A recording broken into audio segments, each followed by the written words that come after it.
السلام عليكم ورحمة الله وبركاته. ازيكم يا حبايبي؟ وحشتوني جدا جدا جدا وبحبكم في الله. النهاردة ان شاء الله هنعمل بطاطس بطريقة مختلفة كده وجميلة عشان ولادنا يحبوا البطاطس ويحبوا ياكلوها.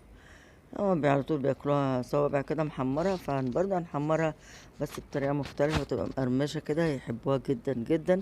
ولو جربتيها مرة مش هيبطلوا ياكلوها، هيقولك اعملها لنا على طول بطريقة بسيطة جدا جدا ومش مكلفة خالص خالص. هي مشوية البطاطس، وخليكي معايا كده واحدة واحدة اهي. عندنا مثلا بتاع حوالي كيلو بطاطس، اسلقيها بالطريقة اللي تعجبك، بقشرها بقى من غير قشرها، وتهرسيها زي ما انت شايفة كده. ترسيها جامد جامد جامد جدا لما تحس ان هي بقت ناعمة خالص تحت ايدك. بعد ما نهرسها خالص هنشوف بقى الاضافات اللي هنحطها عليها. الاضافات طبعا بتاعتنا كلها موجودة عندنا في البيت. عندنا نشا ده اللي هيديها القرمشة بتاعتنا. هنحط 3 معالق كبار نشا على كيلو بطاطس، 3 معالق كبار. عندنا فلفل اسود نحط معلقة صغير زي ما انت شايفة كده. عندنا كمون نحط برضو معلقة صغير. عندنا توم باودر هنحط معلقة صغيرة برضو. عندنا بصل باودر هنحط معلقة صغيرة. الحاجات دي بالطعم هتطعم البطاطس وتخلي طعمها حلو في الاكل. والبابريكا دي هنحط معلقة كبيرة.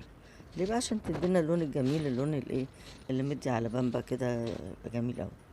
الملح بتاعنا بقى هنحط معلقة كبيرة، نحط معلقتين صغيرين زي ما انتوا شايفين كده قدامك.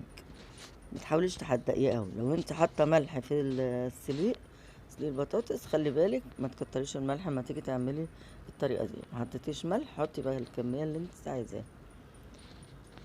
دي طبعا الملح ده حسب الرغبة، بس ما تحاوليش تحدقيها اوي. وبقى السر بتاعنا هنحط معلقة صغيرة بيكنج باودر.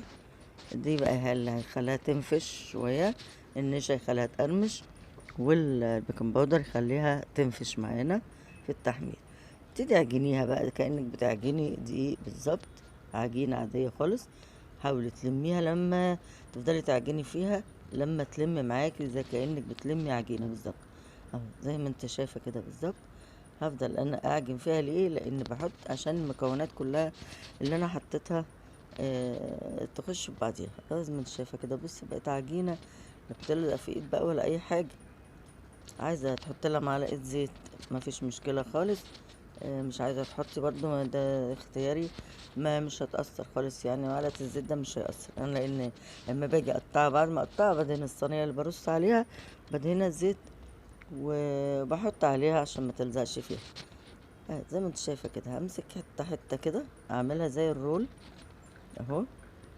هتتفرد معاكي بسرعة، ولا تقشر ولا تشقق ولا اي حاجة خالص.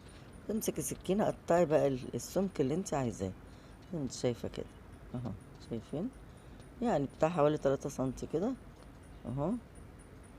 واحدة واحدة جيبي شوكة من عندك كده وتروحي ايه غرزاها بس كده فيها للمنظر. بس احنا بندي منظر. ممكن تحمريها زي ما هي كده، ممكن تبرميها على ايدك كده تعمليها كورة صغيرة، كور صغيرة وتتحمر برضو مفيش مشكلة خالص. بس ايه عشان تحطيها لأولادك تبقى منظرها حلو ويجذبهم ان هم ياكلوه. دي طبعا مفيهاش مشكلة خالص. زي ما قلت لك عايز تعمليها كده تعمليها بطريقة الكور مفيش مشكلة خالص. دي في ايدك يعني. ابتدي اركن على جنب، باخد حتة كمان اعملها بنفس الشكل اهو. بوريك اهي كمان حتة، وابتدي ابرمها برضو اعملها اسطوانة وادوس عليها جامد عشان ما تشققش مني اهو. تعمل فتحات ولا حاجة اهو. دوسي عليها وتبرميها كده بقت شكل اسطوانة. وتبتدي تقطعيها برضو بالسكينة الطول اللي انت عايزاه. ممكن تعمليها اطول ممكن تعمليها اقصر، دي براحتك خالص. وبرضو بالشوكة كده وغرستها فيها اديها بس منظر كده كأنك بتعملي بسكوت بالظبط. بص منظرها بقى عامل ازاي. دول بس هعملهم كده احمرهم بسرعة عشان حافظ واقف جنبي عايز بطاطس عايز بطاطس يا تيتا. ما بيحبش البطاطس المحمرة، ده طفل يعني غير بقية الاطفال. لما عملت له بالطريقة دي بصراحة كلها وقال لي جميلة يا تيتا، ده ايه ده عامل زي الشيبسي. هسيب الزيت لما يسخن خالص وابتدي ارص فيها البطاطس بتاعتنا دي. قلتلكوا عملت بس الكمية الصغيرة دي وصورتها لكم عشان اوريها لكم بس بتتحمر ازاي وبتعمل ازاي. اهو ادي اول مرحلة فيها تتحمر كده. اول ما تتحمر من تحت بتقلبيها على الناحية التانية عادي خالص زي اي تحمير يعني.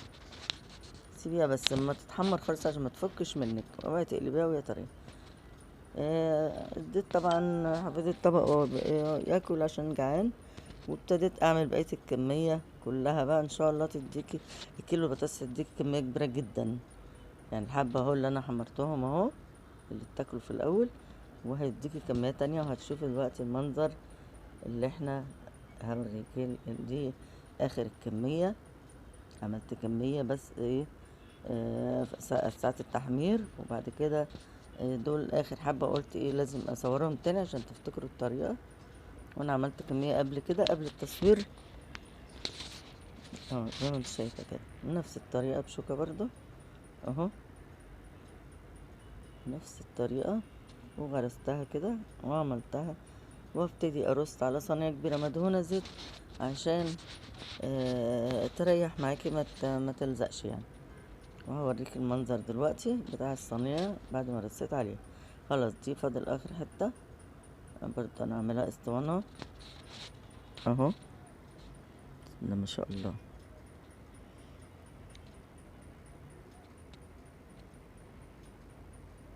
ممكن ترفعي عن كده مفيش مشكلة خالص، ممكن تتخنيها. بقولك دي في ايدك دي في ايدك تعمليها بالطريقة اللي تريحك.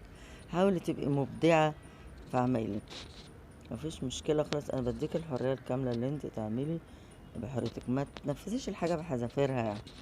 ممكن تخنيها ممكن ترفعيها ايه اللي انت عايزاه. حطي اضافات تانية على على الطعم اللي انت بتحبيه، مفيش مشكلة خالص. برضو جبت الشوكة واعمل بقية الكمية كده، اغرز الشوكة فيها اهو.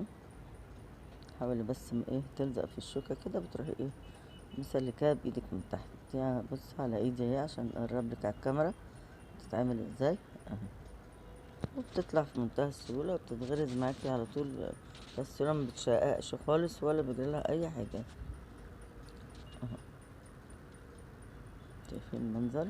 اوريكم بقى الكمية كلها اللي عملتها. بصوا ما شاء الله الله اكبر، بسم الله ما شاء الله، بسم الله الرحمن الرحيم، اللهم بارك في هذا الطعام. بصي عمل كمية قد ايه ما شاء الله ما شاء الله. مال الصينية تانية قد ايه غير الطبق الاولاني اللي حمرناه في الاول. بص عمل كمية تانية قد ايه ما شاء الله. بص المنظر جميلة جدا جدا. وانا حمرها بنفس الطريقة عشان ما نطولش بس على نفسنا الفيديو. وهتبقى جميلة جدا وتبقى مقرمشة وطرية من جوه مقرمشة من بره. وبألف هنا وشفا على قلبك انت وحبايبك. واللي مشتركش في القناة بقى يشترك ويدوس على زر الجرس عشان يوصلك كل جديد. وعايزين بقى اللايكات الحلوة من ايديكم الجميلة من متابعيني احلى متابعين في الدنيا اللي بيتابعوني ويشجعوني. والسلام عليكم ورحمة الله وبركاته.